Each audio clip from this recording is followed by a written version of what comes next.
जब रामानंद जी को पता चला कि तेरी साधना अधूरी है और असंख्य युग हो गए, जन्म हो गए, यही इस निराकार भगवान तक की साधना, ज्योत स्वरूपी भगवान की साधना करते करते ओम नाम के जापते हैं। और जब देखा सतलोक में कबीर परमेश्वर का दूसरा रूप तेजो में, जिसके एक रोमकूप का ऊपर 1 करोड़ सूर्य, करोड़ चांद मिला दे, इतनी रोशनी भी फीकी पड़ जाए, वो आकार रूप में, मनुष्य रूप में वहां पर रहते हैं।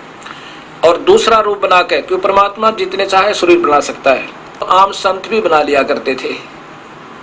एक सिद्धि बहुचौले धार है, ये परम सिद्धि युक्त पूर्ण परमात्मा है, जो चाहे सो कर सकते। रामानंद जी को सतलोक ले गए, वहां देखा तख्त पर बैठे हुए परमेश्वर को, जो इतना तेज, एक रोमकूप में करोड़ सूर्य छुप जा, करोड़ चांद छुप जा, इतना रोशनी उनकी। और उधर से 5 वर्ष के बच्चे के रूप में गरीब रामानंद जी की आत्मा को लेकर के वहां पहुंचे। वहां पर परमात्मा पूर्ण ब्रह्म कबीर, उनका वास्तविक नाम कबीर है, इसलिए वेदों में उनका नाम कबीर आया। वहां बैठे तख्त पे कबीर साहब 5 वर्ष के बच्चे एक चंवर उठा के ऐसे चंवर करने लगे कबीर साहब के सिर पे, अपने ही दूसरे स्वरूप पे। रामानंद जी ने सोचा कि भगवान तो ये है जो ये बैठे सामने, और ये नीचे, ये कबीर तो यहाँ का कोई सेवक होगा, कोई गण होगा, कोई देव होगा। इतने में वो तेजों में शरीर वाले भगवान मनुष्य आकार रूप वाले खड़े हुए, और कबीर साहब 5 वर्ष के बच्चे तख्त पर बैठ गए, और वो तेजों में शरीर वाले दूसरा रूप उस 5 वर्ष के बच्चे पर ऐसे चवर कर रहा है। रामानंद जी ने सोचा ये क्या भाई, भगवान और बालक पर चवर करे। इतने में वो तेजों में शरीर कबीर साहब के शरीर में समा गया, 5 वर्ष के बच्चे के रूप में, वाले रूप में, और वो अपना दूसरा रूप समाप्त कर दिया, और चवर स्वयं उस 5 वर्ष के बच्चे पर ऐसे घूम रहा। तब रामानंद जी ने सोचा ये तो यही भगवान है, कबीर ही, मैं तो धोखे में रह गया। ओए होए होए, देख के कितना नादान में, भगवान मेरे साथ और मैं वाद विवाद कर रहा हूँ। उसी समय कबीर साहब ने उनकी आत्मा को वापस कर दिया, और वहां 5 साल के बच्चे के रूप में ऊपर बैठे रहे। और सामने जब समाधि टूटी रामानंद जी की, सामने वो 5 वर्ष के रूप में फिर बैठे। ओए होए, फिर क्या कहा, कोट विष्णु वहां बसत है उस शक्ति के धाम में। विष्णु जैसी पुण्यात्मा वहां सभी है, इनसे भी ज्यादा अच्छी आत्मा के लोग वहां रहते हैं सतलोक में, जहां आपको दिखा कर लाया हूँ। गरीब दास गुल बोते हैं अल्प बस्ती निकाम, शिव शक्ति जासे हुई ये अंत कोट अवतारे। गरीब दास उस अल्प को लखे सो होए करतार, सोए करतार, वो परमात्मा है। क्या बोले रामानंद जी देखकर, तावा चित चक्रित भया ये देख फजल दरबारे।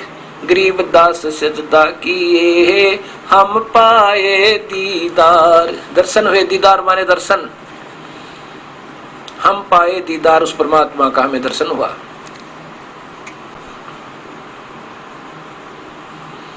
तुम स्वामी मैं बाल बुद्धि ये बर्म कर्म किए नासे। गरीब दास निज ब्रह्म तुम हमरा हो गया दृढ़ विश्वास। गरीब दास जी वो कबीर परमेश्वर की प्यारी आत्मा, अपने परमात्मा की महिमा जैसे तुलसीदास जी ने श्री राम जी की महिमा रामायण रूप में दोबारा रच दी थी, उनके कई हजार वर्ष, लाखों वर्ष के बाद, जो की तो सत्य कथा जो महर्षि वाल्मीकि वाली रामायण से मिलती है। ऐसे ही गरीबदास जी ने अपने कबीर परमेश्वर का वो आंखों देखा हाल जो स्वयं भी देख कर आए थे, वो फिर रचना जो की तो की। गरीबदास जी बता रहे हैं कि स्वामी जी, रामानंद जी कह रहे हैं कबीर परमात्मा 5 वर्ष के बालक को कि मैं तो आपका बालक और आप मेरे गुरु। तुम स्वामी मैं बाल बुद्धि ये बर्म कर्म किए नासे।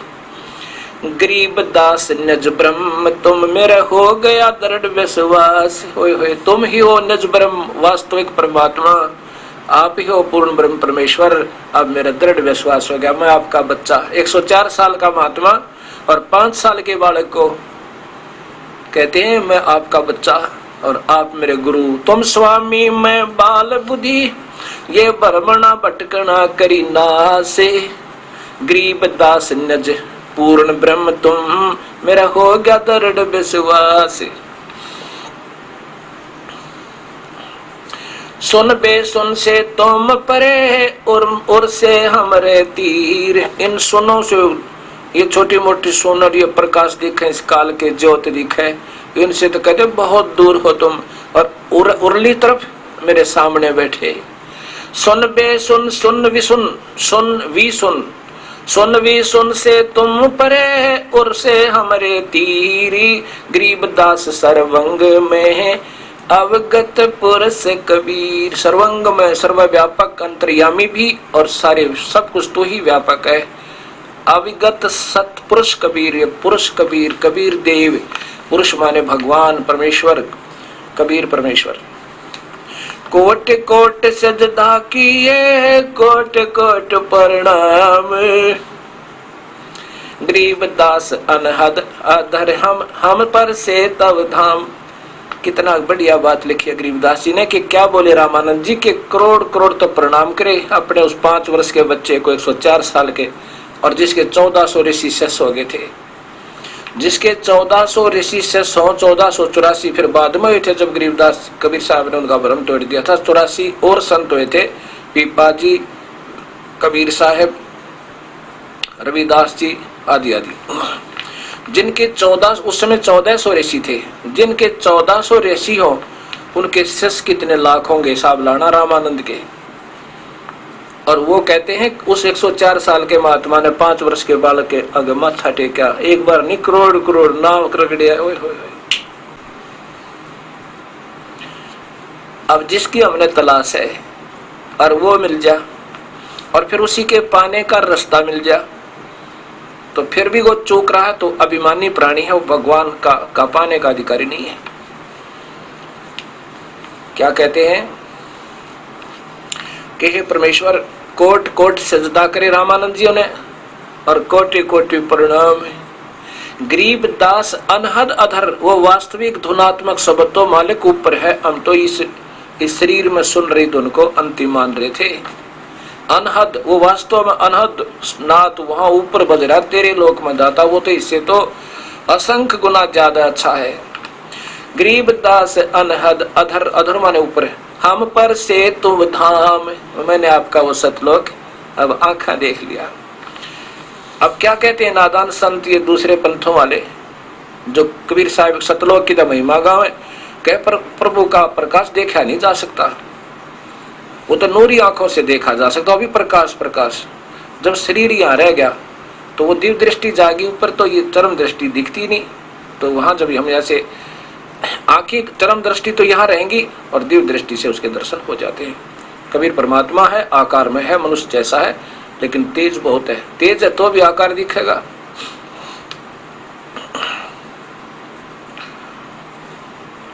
बोलत रामानंद जी सुन कबीर करतारे। गरीब दास सब रूप में तू ही बोलन आरे। तू अंतर्यामी तू ही है। ऐसा गीता में दिखाऊंगा आपको कि वो परमात्मा तो और है जो जीव के साथ अभिन्न रूप से रहता है। जैसे गंध रहती है वायु, वायु रहती है गंध के साथ, ऐसे वो परमेश्वर इस जीव को इधर उधर घुमाता है। यही शक्ति है जो उसके साथ रहती है अंतर्यामी रूप में। अंतर्यामी एक तू आत्म के आधारे, जो तुम छोड़ो हाथ तो मैं कौन उतारे पार। अब क्या कहते हैं रामानंद जी के बोले रामानंद जी सुन कबीर करतार, गरीब दास सब रूप में तू ही बोलनहार। तुम साहेब तुम संत हो, तुम सतगुरु तुम हंस, गरीब दास तुम रूप बिना और न दूजा अंश। तुम साहेब, तुम ही भगवान हो और आप ही संत बनकर आए हो और आप ही मेरे सेवक बन गए, दास तुम हंस बन गए और गरीब दास तुम रूप बिना, तेरे रूप बिना और नहीं दूजा अंश, तेरे बिना तो कोई पत्ता भी नहीं हिल सकता। मैं भगता मुक्ता भया ये कर्म कोंद कियो नासे, मेरे सब पाप काट दिए दाता आपने। मैं आपका भक्त 104 साल के महात्मा, वो 5 साल के बालक ने न्यू कहा मैं आपका भक्त मुक्त हो गया और मेरे सारे पाप कर्म कुंद किए नाश। गरीब दास अवगत मिल गए या मिट गई मन की बांस। कोई निराकार बताओ था, कोई साकार बताओ था, कोई निर्गुण कहा था, कोई सरगुण कहा था, कोई प्रकाश प्रकाश दिखा था दिखा है, कोई कृष्ण न भगवान, कोई शिव न मालिक कहा था। दाता अब सारा विश्वास हो गया मुझे, अब मेरी सारी मन की भ्रमणा और भटकना सब खत्म होगी, ये व्यर्थ वासना खत्म हुई। मैं भगता मुक्ता भय किया कर्म कोंद किया नासे, मैं भगता मुक्ता भया किया कर्म कुंद नासे। गरीब दास अवगत मिल गए या मिट गई मन की बांस। दोहू ठोड़ है एक तू भया एक से दो, गरीब दास हम कारणे आए हो मगजो। मालिक के दोहू ठोड़ है एक तू और भया एक से दो। ए दाता वहां भी तू है और मेरे सामने भी तू है, तू ही एक से दो बनकर ये लीला कर रहे हो। और हमारे लिए दाता इतने दूर आए हो तो अब देखिएगा भक्तात्मा, ये कुरान शरीफ एक पवित्र पुस्तक, कितना सत्य भरा हुआ इसमें। ये देखो कुरान शरीफ, और इसमें क्या लिखा है। कुरान शरीफ आलिकल किताब वाले रे सलाफी, यह वह इलामी किताब है जिसमें कोई संदेह की गुंजाइश नहीं, कोई संदेह नहीं। और ये मुतरजम बरसियस शानवाद स्टीफन शास्त्रीय अरबी पद्धति पर नागरी लिपि में लेखक ने बहुत अच्छी मेहनत की है। आगे देखो, ये शेरवानी संस्करण प्रकाशन लखनऊ किताबघर मौसम बाग सीतापुर रोड लखनऊ से प्रकाशित है। लेखक ने बहुत अच्छी कोशिश की है, लेकिन ज्ञान पूरा ना होने से ये बेचारे अधूरे रहे। ये वही कुरान शरीफ है और इसमें आपको दिखाता हूं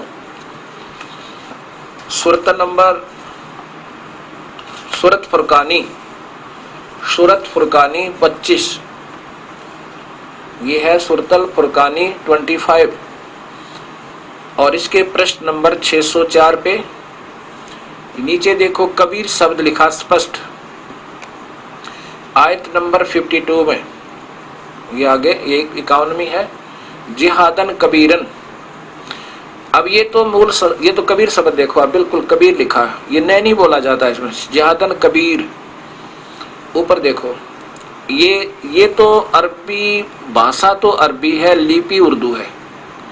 और इस लेखक ने कितना कमाल किया, कितनी मेहनत की बेचारे ने पूरा।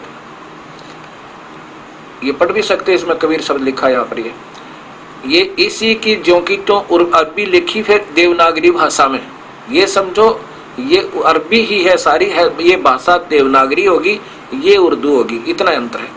इसका अर्थ है कि जिहादन कबीरन। ये 52वें श्लोक देखो, क्या 52वें में, ताला मुतियल काफिरिन व जाहिद होम बिही जिहादन कबीरन। अब इसका हिंदी देखो, ये पैगम कुरान शरीफ हजरत मोहम्मद जी के ऊपर आई है, उन्हों के लिए आदेश है। हे पैगंबर, तुम काफिरों का कहा न मानना और इस कुरान की दलीलों से इसके सत्य आधार पर उनका सामना बड़े जोर से करना, बड़े जोर से करो, उनका सामना बड़े जोर से करो। अब इन्होंने कबीर का अर्थ बड़ा लिख दिया, यहाँ पर कबीर शब्द लिखना है, इसका वास्तविक अर्थ क्या बनता है। और फिर आगे देखो, मैं बताऊंगा, ये दास बताएगा, क्योंकि दास को थोड़ा सा ज्ञान है मालिक का, अब उन्हीं गिरजा से। ये देखो 58वीं आयत में वही है, ये जो कि तो कुरान जो है शरीफ के अंदर खबीरा, ये कबीर शब्द है, ये गलती से मिसप्रिंट है, और ये कबीरन है, ये वही कबीर है। अब इन 58 और 59 तक 52 से लेकर हम सारा ही सुनाएंगे आपको। ये हिंदी देखो इधर। अब पहले मैं आपको थोड़ा सा वर्बली बताता हूं क्या कहना चाहा है इसमें। कोई निराकार अल्लाह है, कोई निराकार अल्लाह है जो आदेश दे रहा है हजरत मोहम्मद को। हजरत मोहम्मद जी उसको खुदा मानते हैं। हजरत मोहम्मद जी का खुदा कह रहा है कि जो मैं तुझे आदेश तुझे मिल रहे हैं, और ये कुरान शरीफ के आधार पर इनको जो उस पूर्ण परमात्मा के बारे में जो आयते हैं उनको सत्य मानना दलील को, और वो कबीर परमेश्वर है। और ये काफिर उस कबीर को परमात्मा नहीं मानते, और वो आपको विचलित करेंगे, कहेंगे वो कबीर भगवान हो ही नहीं सकता, तू झूठ बोलता है। तो इसलिए इसके बेस पे इन सत्य शास्त्र के आधार पर तो उनके साथ संघर्ष करना, जिहादन करना कबीर के लिए, जिहादन कबीरन, उस कबीर के परमात्मा के लिए तो संघर्ष करना, उनका मानना मत, उन काफिरों का कहा मत मानना। इसका अर्थ ये फिर कहा कि ये वही परमात्मा है जिसने सारी सृष्टि रची, सब शरीर बनाया, सबको तुम्हें क्योंकि गीता भी ये बताती है वो परमात्मा अन्य है जो सबके तीनों लोकों में प्रवेश करके सबका धारण पोषण करता है। वही शास्त्र एक ही इशारा करें कबीर परमेश्वर की तरफ। और उस परमात्मा की ही बड़ाई के लिए अर्थात महिमा गाने के लिए मैंने तुझे भेजा है। ये काल बहुत होशियार है, यहाँ भेज देता है इनको कि पूर्ण परमात्मा की महिमा बताओ, लेकिन अपने फरिश्तों को भेज के या उनको स्वयं ही अंदर प्रकट करके उनको उल्टा सुल्टी महिमा भरवा देता है। आप तो दोषी होता नहीं उस प्रभु का, इन अन्य बड़ी बड़ी आत्माओं को दोषी बना देता है गलत मार्गदर्शन करने का। और सत्य ज्ञान सही देता है लेकिन साधना गलत करवाता है। और यही कहा था कि 12 पंथ करूं मैं साजा, नाम तुम्हारा ले करूं आवाजा। और 12 पंथ नाम जो ले ही वो मेरे मुख आंस में ही। नाम तो तेरी महिमा गवाऊंगा कि वो परमात्मा कोई और है, उसका कबीर नाम है, उसकी महिमा गाओ, उसके भजन करो, वही सर्वशक्तिमान है। और पूजा करवाऊंगा सारी गलत। अब क्या बताया इसमें कि वो परमात्मा है, उसको मारने के लिए कोई भी समर्थ नहीं है, और वो कबीर परमेश्वर है। और ये वही भगवान है जिसने 6 दिन में सृष्टि रचना करके 7वें दिन तख्त पर जा विराजा था, जैसे पवित्र बाइबल में आपने देखा। अब फिर दिखाऊंगा। और वो कबीर है। उस कबीर के बारे में, उस परमात्मा के बारे में किसी बाखबर से पूछ देखो। उस कबीर परमेश्वर के बारे में तो किसी बाखबर से पूछ देखो। ऐसे गीता जी के 4थे अध्याय का 5वां श्लोक, गीता जी के 4थे अध्याय का 5वां श्लोक देखिएगा। नहीं, 4थे अध्याय का 34वां श्लोक। उसमें लिखा है कि उस परमात्मा के बारे में, उस परमात्मा, पहले तो ज्ञान के बारे में बताया, फिर कहा कि उस तत्वभेदी संतों को ढूंढ ले अर्जुन जो उस पूर्ण परमात्मा के बारे में सत्य मार्ग जानते हो। ये देखो,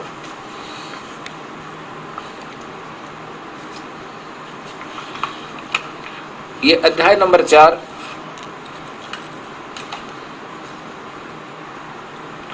अध्याय नंबर 4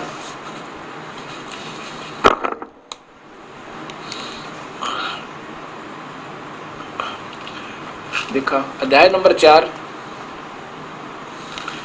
और ये श्लोक नंबर 34 में स्पष्ट है कि उस ऊपर लिखा है कि पहले तो ज्ञान सुन और द्रव्य ज्ञान से ज्ञान एक श्रेष्ठ है। 133 में कहा है कि धर्म जो करते हो धन से, उससे ज्ञान यज्ञ ज्यादा अच्छी है। ज्ञान से पता लगेगा कि कैसे भक्ति करनी है और कौन है भगवान। उस ज्ञान को तू तत्वदर्शी ज्ञानियों के पास जाकर समझ।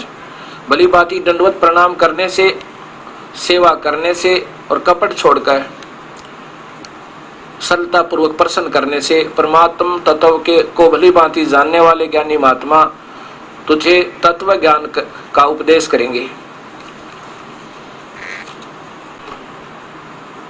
अब ये सभी शास्त्र एक इशारा कर रहे हैं कि भगवान तो ज्ञान बोल रहा है, अर्जुन सुन रहा है।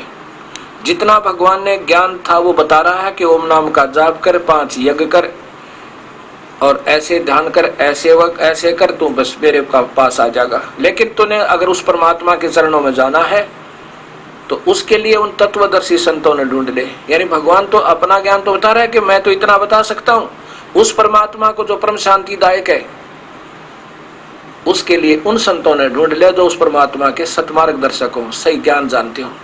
यही ज्ञान ये पवित्र कुरान शरीफ आपको दे रहा है। ये कुरान शरीफ और उस सूरत आगे चलेंगे हम, सूरत नंबर वो है वही 25 नंबर, सूरत फुरकानी 25 और प्रश्न नंबर है ये, प्रश्न नंबर है इधर देखिएगा 606 और इधर है 607। अब वहीं से चल रहे हैं जो कबीरा और खबीरा शब्द आपने देखे, ये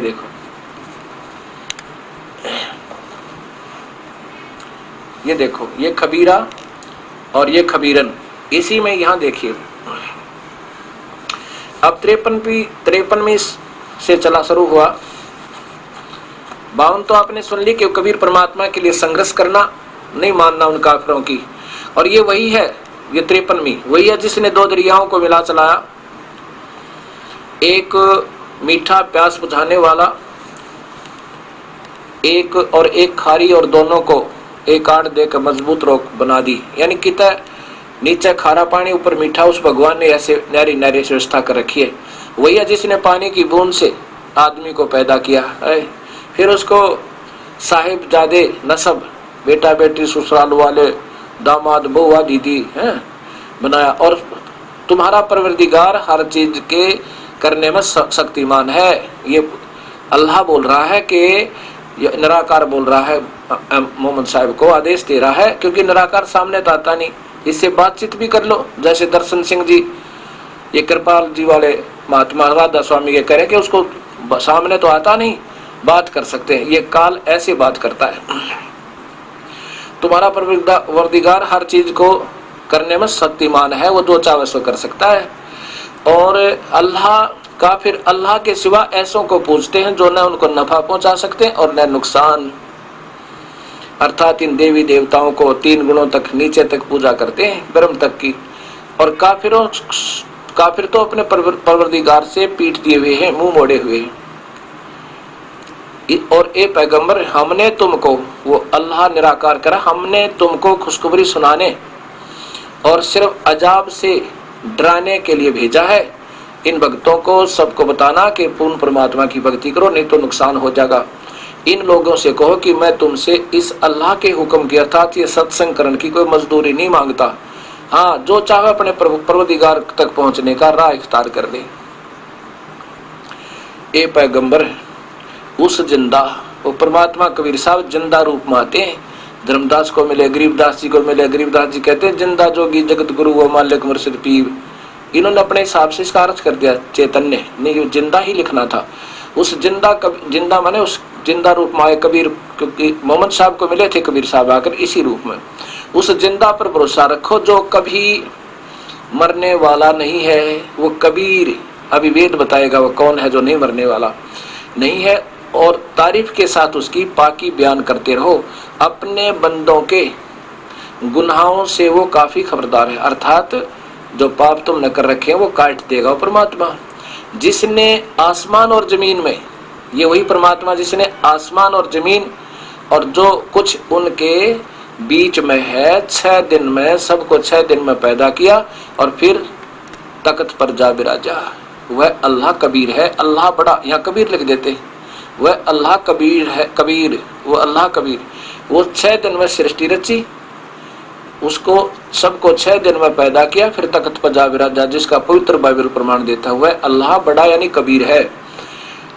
रहमान है, वह रहमान वास्तव में वो दयालु है। तो उसकी खबर किसी बाखबर इल्म वाले से पूछ देखो। बाखबर जो उस परमेश्वर के बारे में सही जानता है, तो उसकी खबर किसी बाखबर से पूछ देखो। ए मालिक, बोल सतगुरुदेव की जय। अब इसमें स्पष्ट हो गया कि वो कबीर परमेश्वर है और उसी ने सारी सृष्टि रची और सारा मुसलमान समाज उस परमात्मा को कहते हो तो निराकार है, वो अव्यक्त है, व्यक्त में आता ही नहीं। और कोई व्यक्त में मानता है तो झूठ बोलता है।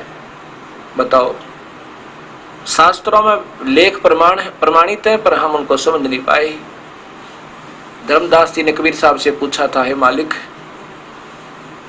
इसका मतलब जो कहानी कथा आप सुना रहे हो हमें, ये तो सत्य है, ये तो कोई शक नहीं, क्या बाकी वेद शास्त्र पुराण कुरान सब झूठे हैं? अगर नहीं धर्मदास, ये वेद कतेब झूठे ना भाई, और झूठे हैं जो समझे नाई। वो नादान है जिनको इनकी क्या लिखा है तो मालूम नहीं, सुनी सुनाई अटकलों पर लतीफेदार बात बना के एक अच्छे वक्ता के रूप में आकर्षित कर रहे हैं। ये स्वयं भी नरक में जाएंगे और अपने अनुयायियों को भी 84 में ठोकेंगे। वो कौन भगवान है? वो कबीर है। किसने? जो 6 दिन में सृष्टि रची और 7वें दिन तख्त पर जा विराजा। ये कुरान शरीफ स्वीकार करती है, बताती है। और अब देखो ये पवित्र बाइबल,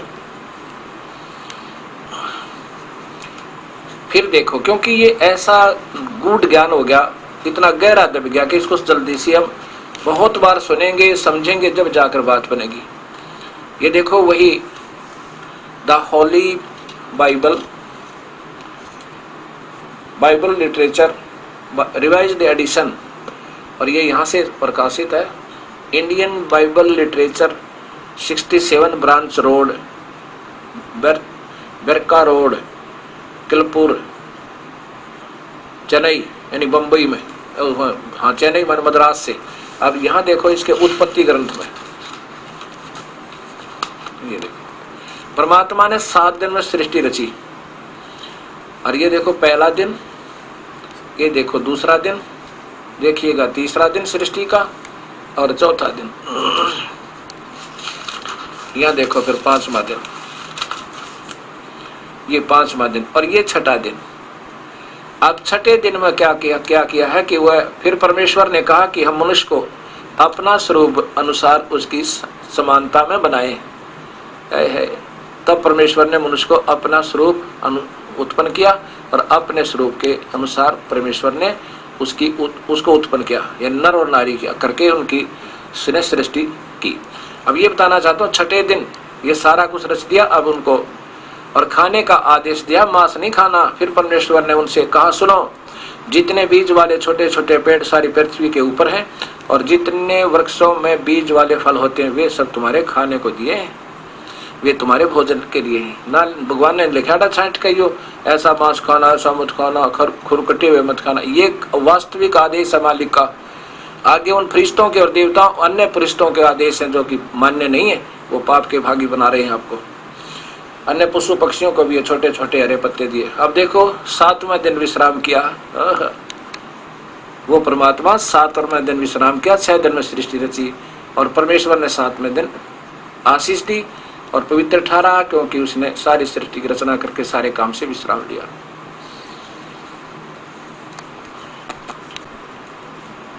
ये सामवेद महर्षि दयानंद संस्थान द्वारा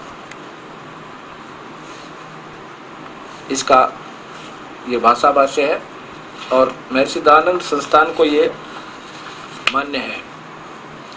सामवेद संपूर्ण स्वर्गीय पंडित तुलसी राम स्वामी कृत सर्वदेशिक आर्य प्रतिनिधि सभा 3/5 महर्षि दयानंद भवन, आसफ अली रोड, नई दिल्ली, दूरभाष इतना। इसमें 822 नंबर पर केवल संस्कृत देखनी है आपने, इनको नहीं मार, इतना ज्ञान विचारों को मेहनत बहुत की है। ये 822 नंबर श्लोक है, ये 822 नंबर श्लोक है।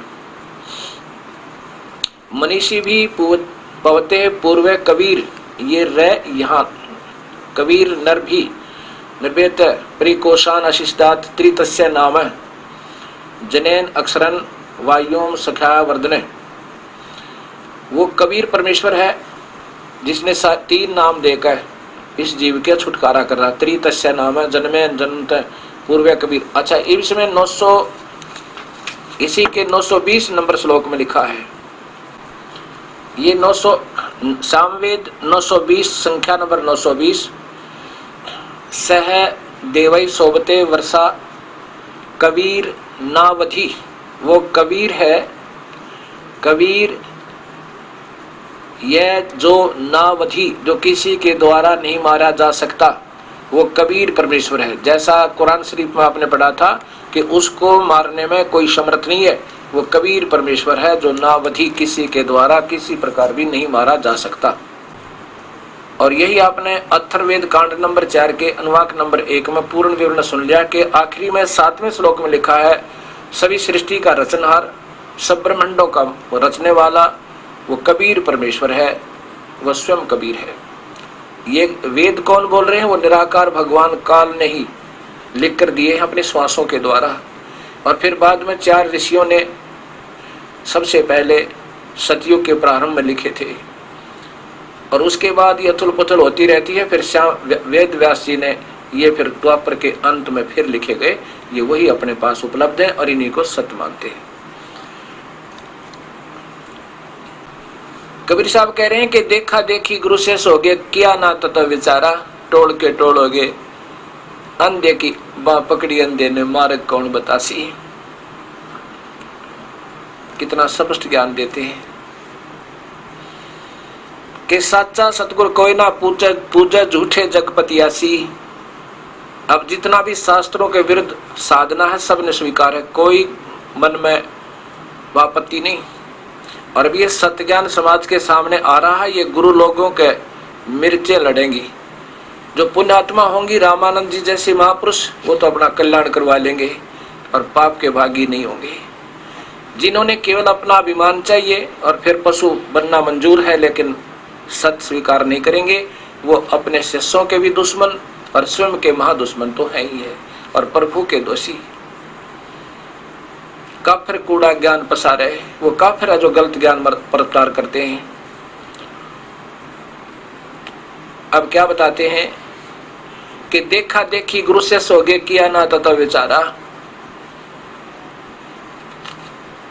गुरु शिष्य दोनों के सिर पे ये नकली गुरुओं का शास्त्र विरुद्ध साधना बताने वाले झूठा विवरण काल तक का दे रहे हैं, और उनके अनुयायी शिष्यों पर कहते काल ठोक का पंजारा। चाहे वह कबीरपंथी है जिनके पास 3 नाम वाला सत्य मंत्र नहीं है, वह केवल गीत गान तर कबीर साहब को भगवान मान लेने से, ऐसे नहीं। अब किसी ने मालूम है कि अमृत है शीशी में, कितना शीश है और उसमें अमृत है, और वो अमृत आपके पास है नहीं, तो ऐसे मान लेने से हम भी मानते हैं कि अमृत है उस शीशी में और वो अमर कर देता है, प्राप्त आपको है नहीं, तो व्यर्थ की व्याख्या है। चाहे किसी भी पंथ से संबंधित है, ये सत्कर मानना। अब यहाँ समस्या आएगी कि क्या आप ही ऐसे हो कि आपको ही मालूम है क्या और सब किसी को मालूम नहीं? ये तो आप सोच लेना। इतना प्रमाण दिया जा रहा है, इसके बाद भी आपकी बुद्धि अगर यही काम करती है तो फिर आपकी मौज है, कोई किसी पर दबाव नहीं। लेकिन मेरे को आदेश दिया उस परमेश्वर ने कि मेरे सत्य ज्ञान का ढोल पीट दे, और ऐसे जो कि बिल्कुल प्रमाणित, अब तो सब बहन भाई शिक्षित है, अशिक्षितों को बहका लिया इन्होंने। अब कई भाई कहते हैं कि इतनी संख्या में लोग वहाँ जाते हैं, उसमें बड़े शिक्षित लोग हैं, कोई IAS अफसर है, कोई IPS है, कोई इंजीनियर है, कोई डॉक्टर है, क्या वो सब पागल है? वो पागल नहीं, वो भूखे हैं भगवान के, वो तड़प रहे हैं अपने परमात्मा की तलाश में। आगे उनको अंधे गुरु टकर गए, उनमें अंदर वो भूस भर दिया जो उनने जितना ज्ञान था, ये वो बेचारे अब वो क्या करें? ऐसा उल्टे ज्ञान से ऐसा भर दिया, क्योंकि वो बुद्धिजीवी थे, इंटेलिजेंट थे, जल्दी पकड़ लिया उनका सारा जो उन्हें देना था उन नकली गुरुओं ने। अब वो आप स्वामी हो गए, अब वो दुनिया को बताने लगे उस अधूरे ज्ञान को, क्योंकि ऐसा सुना सुनाया ही। वो पागल नहीं, वो चाहने वाली आत्मा प्रभु की, और प्रभु तो वही विधिवती मिलेगा जो शास्त्र प्रमाण देते हैं। फिर कहते हैं सार शब्द सरजीवन बीटी बूटी। कबीर साहब कहते हैं सार शब्द सर जीवन बूटी घिस घिस अंग लगावे, कह कबीर तुम सत्कर मानो जन्म मरण मिट जावे। और ये भगवान, ये तीन लोग के भगवान कहते हैं अर्जुन तेरे मेरे तो गणे जन्म हो लिए, ये जन्म मरण तो मिटे नहीं भाई। और शिव जी ने पूछा था माता ते, कहा था हे माँ मैं पिता के दर्शन नहीं ढूंढना नहीं चाहता, जब मेरे दो भाइयों को नहीं मिला ब्रह्मा और विष्णु को, मुझे तो अमर कर दो। जो माता ने कहा बेटा अमर नहीं हो सकता, जन्म मरण तो तेरा बना रहेगा, पर विधि बता दूंगी तेरी उम्र लंबी हो जाएगी। ये देखो वही गीता जी और श्लोक अध्याय नंबर 4 श्लोक नंबर 5 में। ये कोई छुपाने और बहकाने की बात नहीं, अब तो समाज सियाना है। और हाथ जोड़ लो नकली संतों का आगे, क्यों गुमराह कर रहे हो? मैं ईमान लिया भगवान कृष्ण ही मान रहे हो तो कृष्ण का मतलब जन्म मरण में हो। बहुहानी ते व्यतीतानि जन्मानि तव च अर्जुन तानि अहम वेद सर्वाणि त्वम वेदत परंतु तप यत संस्कृत है इसकी। यहाँ देखो, हे अर्जुन मैं माने मेरे और तेरे बहुत से जन्म हो चुके हैं, अर्थात हम अविनाशी नहीं है। उन सबको तू नहीं जानता, मैं जानता हूं। अब कबीर साहब कहते हैं सार शब्द सरजीवन बूटी, उसने घिस घिस अंग लगा, उसका सिमरण करना होता है। एक सार नाम मिलेगा आपको और फिर उसका सिमरण करना होगा। सार शब्द सरजीवन बूटी घिस घिस अंग लगावा, फिर उससे एक सार शब्द प्रकट होगा जो आपके इन सारे बीमारी निकाट के आपकी आंखें खुली होंगी और प्रभु के दर्शन आप कर रहे होंगे, क्योंकि आंखें तो चरम दृष्टि है, अंदर से दिव्य दृष्टि बन जाएगी। अरस कुरस पर अलह तकत है, खालिक बननी खाली।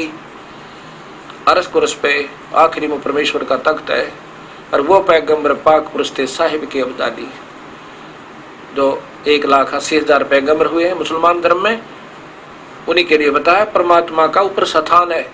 और गरीबदास जी कहते हैं कि श्वेत गुमट सिर छतर विराजै, और देखत ना उस चेहरे नु, चेहरा मने आकार में हो परमात्मा। श्वेत छतर सिर मुकुट विराजै, श्वेत गुमट सिर छतर विराजै, ऊपर श्वेत गुमज है भगवान कबीर परमात्मा जहाँ सतलोक में रहते हैं, और कबीर साहब विराजमान है और उनके ऊपर एक छतर टना हुआ है। और देखत ना उस श्वेत गुमज है गुमज, और वहां पर एक चेहरा उसका मालिक का है, उसको नहीं देख रहे, वो कबीर परमेश्वर है। सार शब्द सर जीवन बूटी घिस घिस अंग लगावे, और कहे कबीर तुम सत कर मानो भाई जन्म मरण मिट जावे। गरीबदास जी कहते सोहम ऊपर और है सत सुकृत एक नाम, और सब हंसों का बास है नहीं बस्ती नहीं गांव। सोहम ऊपर और है उसको ताकी कर ले सेव, शिव के ऊपर और है वाह की कर ले सेव। अब कबीर साहब बता रहे हैं, धर्मदास ये जग बोराना, कोई न जाने पद निर्वाणा, यही कारण मैं कथा पसारा, जग से कहिए वो राम निहारा। वो परमात्मा प्रभु अलग है। यही ज्ञान जग जीव सुनावो, सब जीवों का भरम नसावो, अब मैं तुमसे कहूँ चताई, तेरे देवन की उत्पत्ति भाई। तेरे देवन 3 देव ब्रह्मा विष्णु महेश, कुछ संक्षेप कहूँ गहुराई, सब संशय तुमरे मिट जाई, भरम गए जग वेद पुराना, आदि राम का भरम न जाना। मैं भेद नहीं जाना, इन वेद और पुराणों में पढ़ के सही रास्ता नहीं मिला। लिखा है परमात्मा आकार में है, और सभी हिंदू और मुसलमान और ईसाई सभी कह रहे हो तो निराकार है। और सिख नानक जी कहते हैं कि मैंने आंखों देखा भगवान को, और उस मजहब में भी कहते हो तो निराकार है अल्लाह, तो भगवान रब तो निराकार है। और स्वयं सचखंड में गुरु नानक देव देख कर आए, वही मूर्त सतलोक में देखी, वही काशी में कपड़े का काम करते हुए दानक देखा। तब राग श्री महला पहला गुरु ग्रंथ साहिब के प्रश्न नंबर 24 पे और पौड़ी नंबर 29 में कहा है, एक समान दोई सवानी नाल भलके भौकाई सदा बियाल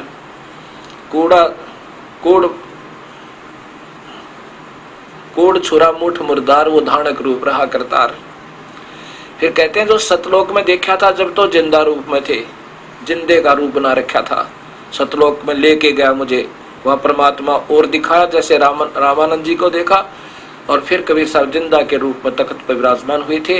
जब उस वस्तु को देखकर नानक जी ने कहा था वाहे गुरु सतनाम वाहे गुरु। गरीबदास जी कहते झांकी वे कबीर की नानक की तीवा और वह सिखा का गल पड़ी कौन छुटावे था। सचखंड में जब बेई नदी से कबीर परमेश्वर जिंदा के रूप में आके गुरु नानक देव को सचखंड ले गए, 3 दिन तक उनको बेहोश रखा एक तरफ ले जाकर। लोगों ने सोचा था कि वो गंगा उसमें बेई नदी में डूब गए हैं, लेकिन नहीं, उनको अंतर ध्यान करके नीचे नीचे और अपस्ट्रीम में ले गए थे कबीर साहब। और वहाँ एक जंगल में बैठा कर बातचीत हुई, फिर वहां से समाधि लगवाई। समाधि में ये तो बेहोश हो गया, शरीर रह जाता है, उस आत्मा को लेकर गए। तो वहां सचखंड में वो कबीर परमेश्वर ही देखा, वहां पर जिंदा रूप में थे जब उनके साथ गए। वहां आगे देखा वो तख्त पर जो परमात्मा थे उनका बहुत तेजोमय शरीर था, एक रोमकूप में करोड़ सूर्य करोड़ चांद मिला दे, ऐसा तेज था उस कबीर परमेश्वर का वहां सतलोक में सचखंड में। तो वहां देखकर कहा था वाहे गुरु ओहे गुरु। और कबीर साहब ने कहा था सतनाम से बात बनेगी, सच्चे नाम तय। और फिर दूंगा सारनाम। सारनाम तो बहुत लास्ट में जब कति हृदय से देख दिया जाता है, किसी कमाई पूरी होगी तब वो दिया जाता है। तो कहा था कि सतनाम दूंगा, काशी रहता हूँ, जुलाहे का काम करता हूँ, काशी में हूं मैं। लेकिन उनको तसल्ली नहीं हुई कि ये परमात्मा काशी में क्या करेगा। गुरु नानक देव जी को पूरा यकीन नहीं हुआ। ये तो यकीन हो गया कि प्रभु यही है, ये ब्रह्मा विष्णु महेश भगवान नहीं है, ये पूर्ण नहीं है। पहले भगवान विष्णु के उपासक थे। गुरु नानक देव जी गीता पढ़ा करते, ब्रजलाल पांडे दो रहे, और तब कहा करते एक ओंकार निर्भय। ओंकार माने युग काल भगवान है, लेकिन उसके बाद उन्होंने ओंकार को निर्भय नहीं कहा, फिर तो सतनाम श्री वाहे गुरु कहा था। ये पहले की लिखी हुई वाणी है गुरु नानक देव जी की, और फिर उनको मिला करके एक मंत्र बना दिया, वो एक ओंकार निर्भय, ये सारा कुछ है। तो वहां पर कहा था कि वाहे गुरु वो सतनाम मिला। और अब गरीबदास जी भी प्रमाण देते अपनी वाणी में कि झांकी वे कबीर की, झांकी माने सतलोक का नजारा देख के नानक की तीवाह और वह शखा का गल पड़ी कौन छुटावे था। ऐसा क्यों कहा प्रभु ने कि वो गुरु मिले, धन्य वाहे गुरु वो। वाहे गुरु का अर्थ होता है एक महिमात्मक और सराहनीय शब्द है, दोनों का प्रतीक है, महिमा भी और उसकी सराहना भी। वो गुरु सतनाम, सतनाम मिला जब यहाँ आ जाने तो नहीं आ सकते। वापस आए और वहां जब वापस तीसरे दिन मिले तो राजा के वहां से अपनी नौकरी त्याग कर चल पड़े, इस तलाश में कि इस सतलोक की महिमा को बताने वाला होगा तो उससे वहां आसपास वो संत भी होगा, वो परमात्मा आया हुआ होगा। प्रथम उदासी में वो चले थे अपने वहां से, अपने तलवंडी से, और फिर इधर अंबाला साइड में होते हुए वाराणसी पहुंचे और सबसे चर्चा करते गए, इसलिए कि कहीं यहाँ कोई बात बताएगा उस सच्चे बादशाह की और सचखंड की कोई जिक्र करेगा तो अवश्य वो परमात्मा वहीं मिलेगा। उनसे पूछूंगा वो कहाँ है जिससे तुमने ये ज्ञान हुआ। इस खोज में तड़पते हुए चलते हुए बड़ी बहुत कठिन यात्राएं की। और साथ में कबीर साहब ने बताया था कि गुरु नानक देव को कि मेरे गुरु रामानंद जी हैं काशी में। फिर बनारस पहुंचे, पहली उदासी देखो उनकी महापुरुष जी की। वहाँ रामानंद जी को पूछा तो रामानंद जी तो सर्वविदित थे।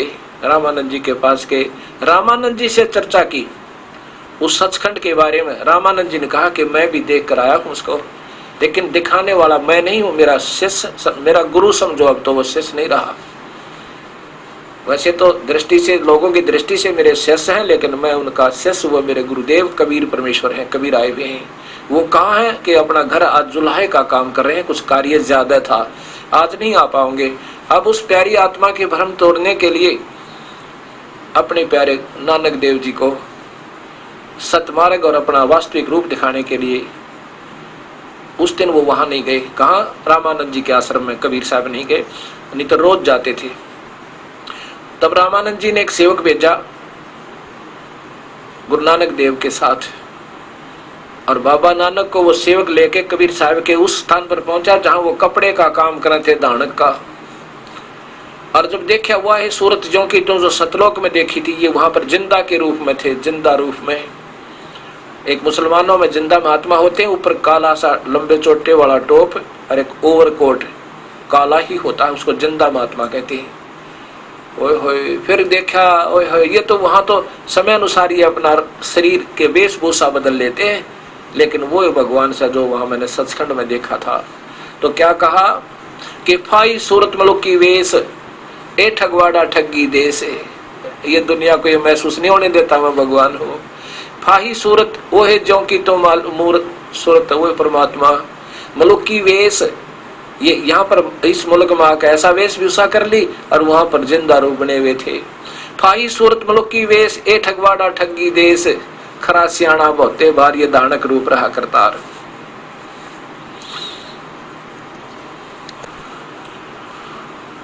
ये आपको जो वाणी सुना रहा हूं मैं, ये गुरु ग्रंथ साहिब जो 39 संतों का एक संग्रह ग्रंथ है, और एकमात्र ये ग्रंथ है जिसमें कोई भेदभाव नहीं था किसी में। तो बाद में अपना अपना मोर्चा मांड लिया सबने।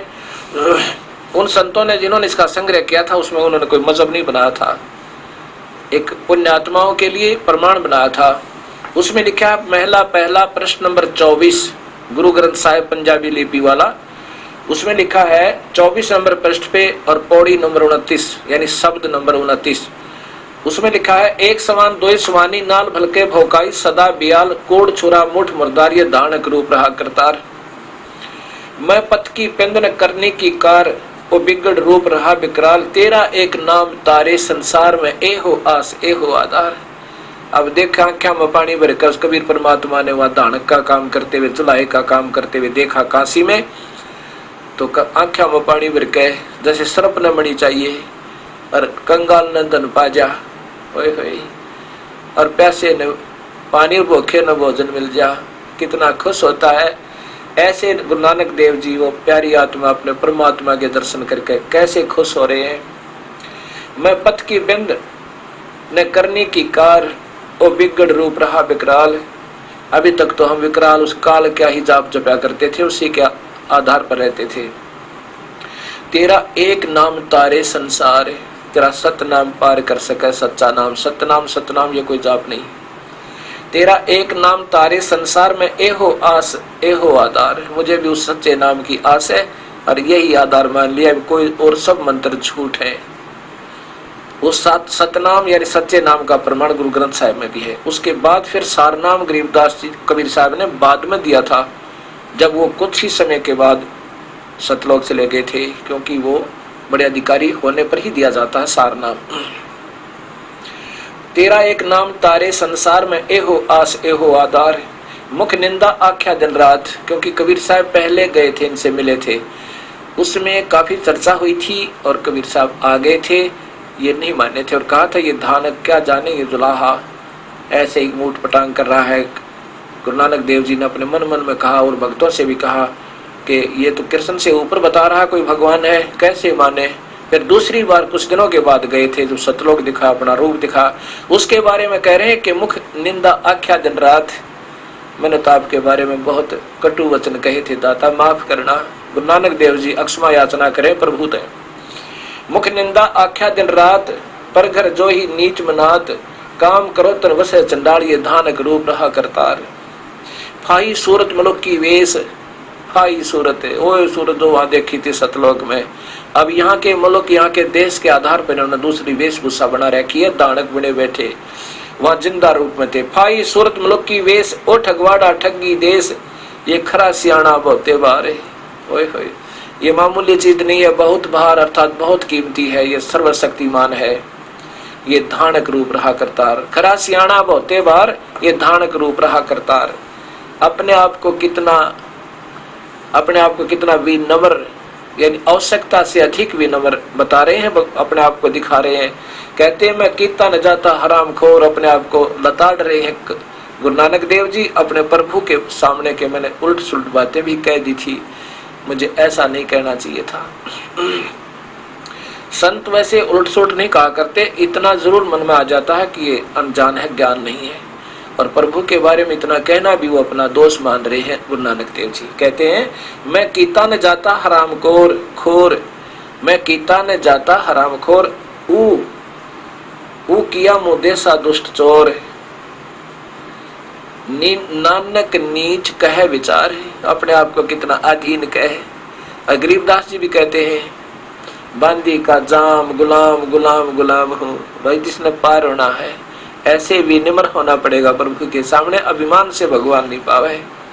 ऐसे ही ये प्यारी आत्मा गुरु नानक देव जी अपने प्रभु के सामने क्या कहते हैं, नानक नीच कह विचार, ये धानक रूप रहा करतार। ये रहा भाई सोच समझ के कह रहा हूं, वैसे नहीं कह रहा। ये बैठा भगवान, दुनिया होगी इकट्ठी आसपास, आंखों में पानी, चरणों में गिर गया अपने कबीर परमेश्वर के।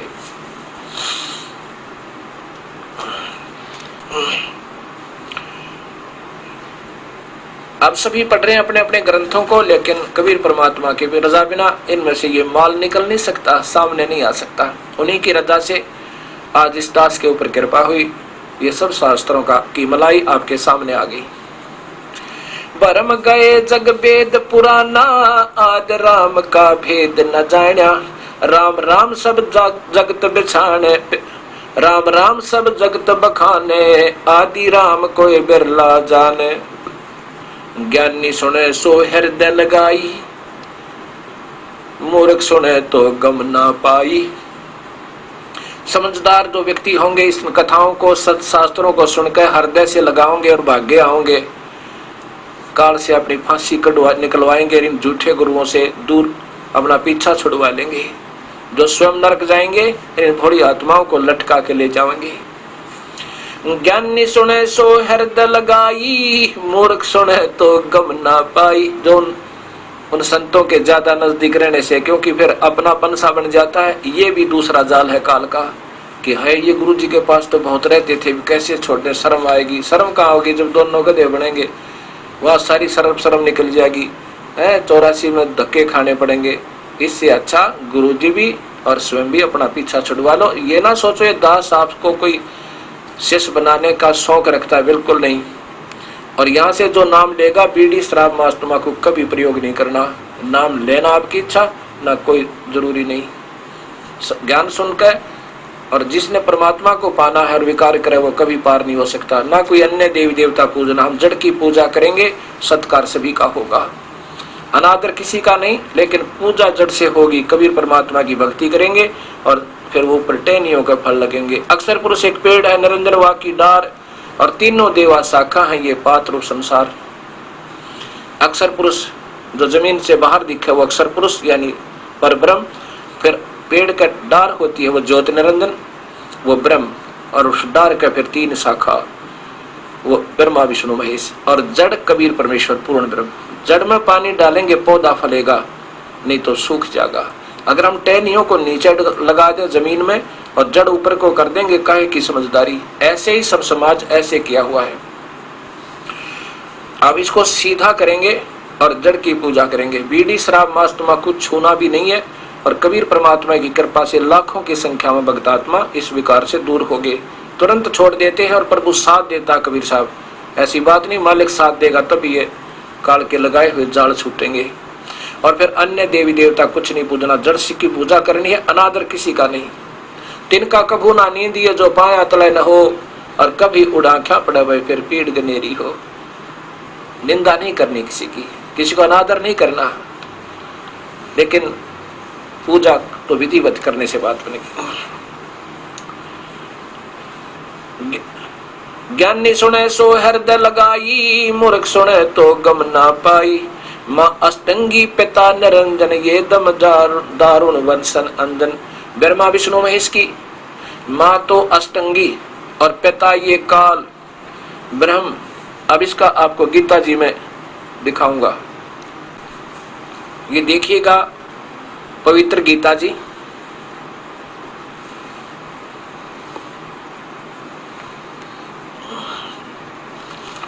और इसमें अध्याय नंबर 14 के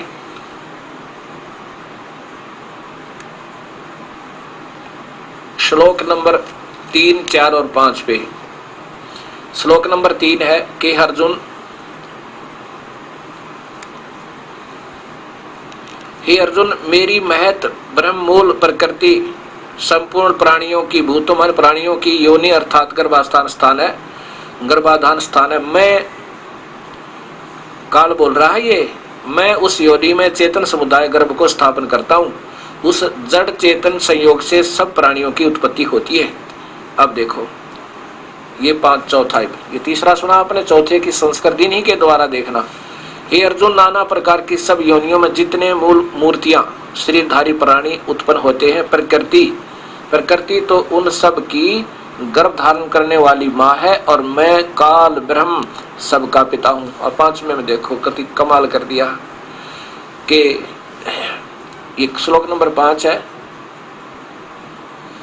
इसमें है कि हे अर्जुन महाबाहो, हे अर्जुन, सतगुण रजगुण और तमगुण, रज है सत्वम रजम तमम तम है, ये प्रकृति संभवा, ये प्रकृति से उत्पन्न, प्रकृति शब्द आपको दिखाया था शिव महापुराण और देवी भागवत महापुराण में, उत्पन्न तीनों गुण अविनाशी जीव आत्मा को शरीर में बांधते। तीनों गुण कौन? रजगुण ब्रह्मा, सदगुण विष्णु, तमगुण शिव जी। ये जीव को फंसाए रखते हैं, पार नहीं होने देते। अब गीता जी के गलत सरलार्थ करता और आपके वो नादान गुरुदेव आपको भ्रमित कर रहे हैं। वो कहेंगे कि कौन कहता है ये 3 गुण रजगुण ब्रह्मा, सदगुण विष्णु, तमगुण शिव जी हैं। अब इसके लिए ये प्रमाण आपको साथ ही देता हूं कि ये स्वयं स्वीकार करते हैं। और कौन कहता है ब्रह्मा विष्णु महेश प्रकृति से उत्पन्न हुए? प्रकृति देवी कौन है? क्योंकि उनको ज्ञान तो है नहीं। आप अंधे, और इनको भी गेल नरक ले जाएंगे अपने अनुयायियों को, विचारों को। अब देखो ये देवी भागवत महापुराण, ये कोई आज रचा हुआ शास्त्र नया नहीं, ये बहुत पुराना है। ये देखो आपके सामने श्री देवी भागवत मोटा टाइप, और ये गीता प्रेस गोरखपुर से प्रकाशित है। ये केवल हिंदी है, और संस्कृत वाली भी मेरे पास है, वो भी दिखाऊंगा आपको। और इसके लेखक हैं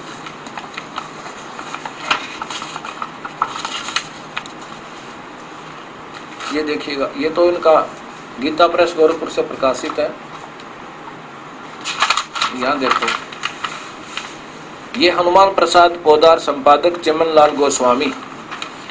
इसी के तीसरे स्कंद में, तीसरा स्कंद, ब्रह्मा जी द्वारा भगवती चरणों में समस्त देवता आदि को देखना। ये देखो अब क्या कह रहा है विष्णु जी, यह संसार तुम्ही से उद्भासित है, हो रहा है।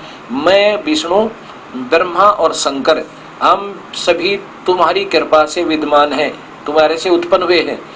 हमारा आविर्भाव और तिरोभाव हुआ करता है। हम तो जन्म और मरण, आविर्भाव माने जन्म, तिरोभाव माने मृत्यु हुआ करता। केवल तुम ही नेता हो, जननी हो, जगत जननी हो, प्रकृति और सनातनी देवी हो। इसी में फिर शिव शंकर भगवान, ये 123 नंबर श्लोक है, पृष्ठ है। भगवान शंकर बोले, देवी यदि महाभाग विष्णु तुम्ही से प्रकट हुए हैं तो उनके बाद उत्पन्न होने वाले ब्रह्मा भी तुम्हारे बालक हुए। और फिर मैं तमोगुणी लीला करने वाला क्या तुम्हारी संतान नहीं हुआ? हे मालिक, अर्थात मुझे भी उत्पन्न करने वाली तुम ही हो। अब ये अंधे गुरु आपको भी चला सकते हैं, पर ऐसे नहीं विचलित होने देंगे परमात्मा कबीर साहब आपको। अब गीता जी का सलार्थ करते हुए इन महापुरुषों को कोई वास्तविक ज्ञान नहीं था। अब ये सामने आ रहा है सतमार्ग, तो ये अनजान गुरु कहेंगे आपको कि कौन कहता तीनों गुण ब्रह्मा विष्णु महेश हैं, कौन कहता प्रकृति वो दुर्गा है। ये शास्त्र कहते जिनके आधार पर तुम उनके गुणगान झूठे गाया करते थे। अब ये आपके सामने है वही देवी भागवत महापुराण संस्कृत सहित। इसमें स्वीकार करते हैं कि हम तो तमगुण आपने क्यों बना दिए माता। ये देखिए सटीक भाषा, देवी भागवत सटीक, स महात्म खेमराज श्री कृष्ण बम्बई प्रकाशन द्वारा। अब इसके अंदर तीसरे स्कंद में आप देखिएगा, यहाँ देखो विष्णु जी कह रहे हैं सब लोगों के सृजन करने की इच्छा करने वाले हरि ब्रह्मा और शिव, हरि विष्णु ब्रह्मा और शिव, यह सब तुम्हारी चरणों की भक्ति और प्रीति को प्राप्त होकर कर सकते हैं। हे मात, हे प्रकृति, यदि हमारे ऊपर आप सदा दया युक्त हो तो हमको, शिव कह रहा मुझको तो तमोगुण बना दिया, प्रदान किया, और ब्रह्मा रजगुण और हरि सतगुण, हे मालिक आपके सामने है। किस, यहाँ देखो किस प्रकार स्थित किया, नीचे आएगा ये याद है, किस प्रकार युक्त किए हे मात, बताओ। ये आपके सामने है, कोई नई बात नहीं है।